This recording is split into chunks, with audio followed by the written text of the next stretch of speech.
explosion.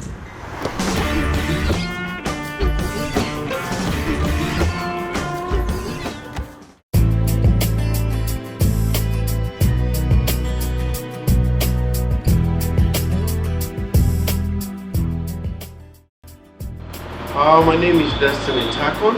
I practice law, particularly based in Lagos State of Nigeria, and glad to have you here.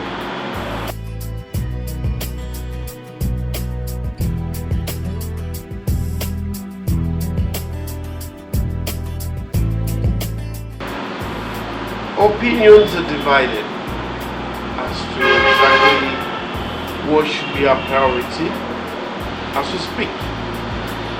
I, for one, as a Nigerian, I do not think that our priority is the 2023 elections. The 2023 election represents a block on a faulty or non-existent foundation. That's exactly what it is.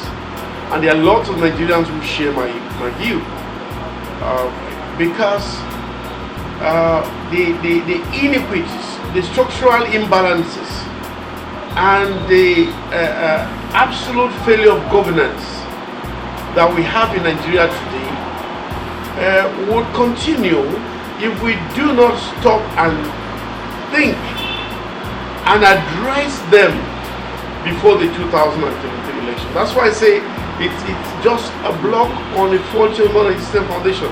You want to elect another president into what structure, into what foundation? To rule or govern over what country, what manner of country? This country with the worst economy, this country with the worst security, this country where human life has no premium, where people walk into churches and everywhere and do whatever they would and walk away. A country where people have been reduced to the primordial stage of having to fend for themselves and their security, self-preservation being the first law of nature. People are thinking today, because there is absolute failure of security, on the part of government.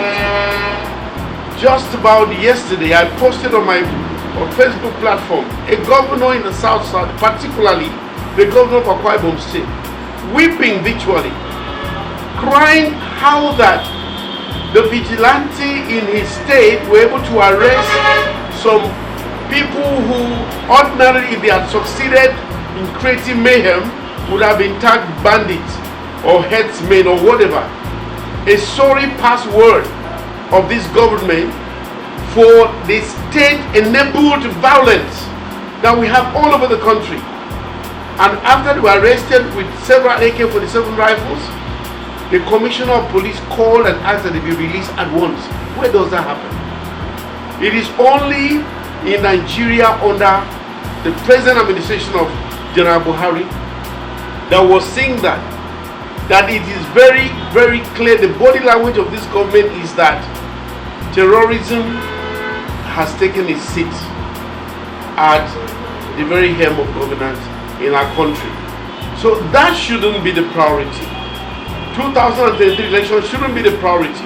But other Nigerians are indeed running and ensuring that they get their PVCs because they are not sure of what will come out at the end of the day. Would they be able to have a structural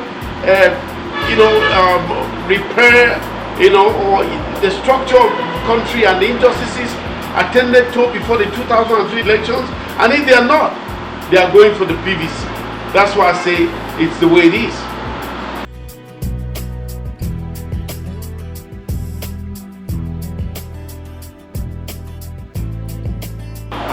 It had been like that.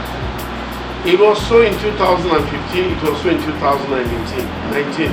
It is only possible that if the 2023 elections hold, mark my words, if the 2023 elections hold, then there's a possibility that it may not be a two-party affair because of the fuss that was being generated by the P2B factor in the Labour Party. So the Labour Party is becoming a very, very significant factor to consider in the elections of Nigeria today.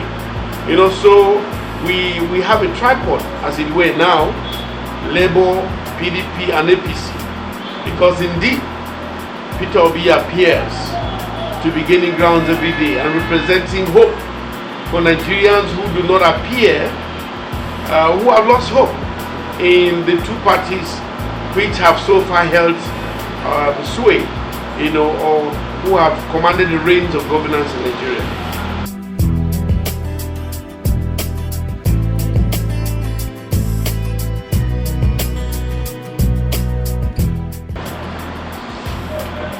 Zoning is